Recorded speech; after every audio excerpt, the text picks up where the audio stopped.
Hello friends, દાળ ચોખા પલાળ્યા વગર ફક્ત ને ફક્ત 10 મિનિટમાં આજે આપણે બીટરૂટ ઇડલી બનાવી લઈશું, જે બાળકો માટે તો ખૂબ જ એવી હેલ્ધી છે. તો આ રીતે 1 કપ સોજી લેવાનો છે, એની અંદર અડધા કપ જેટલું આપણે દહીં એડ કરવાનું છે. અહીંયા 1 મોટી ચમચી બીટનો મેં પાવડર એડ કરીને થોડું પાણી એડ કરી લેવાનું છે.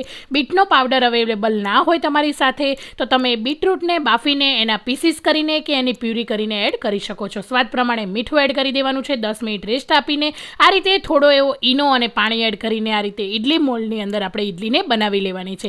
20થી 25 મિનિટ સુધી સ્ટીમ કરી લેવાની છે. તો 20થી 25 મિનિટ પછી તમે જોઈ શકો છો આપણી બીટની ઇડલી એકદમ સરસ રીતે તૈયાર થઈ ગઈ છે. થોડી એવી ઠંડી થઈ જાય એટલે ઇઝીલી આ રીતે ડિમોલ્ડ થઈ જશે. તો તમે જોઈ શકો છો એકદમ ખૂબ જ સરસ એવી જાળી પણ પડી છે, અને બાળકો માટે તો આ રીતે એકદમ હેલ્ધી ઇડલી તમે લંચ બોક્સમાં પણ આપી શકો છો. તો આ રીતે તમે પણ દાળ ચોખા પલાળતા ભૂલી ગયા હોય તો સવારે આ રીતે ઝટપટ ઇડલી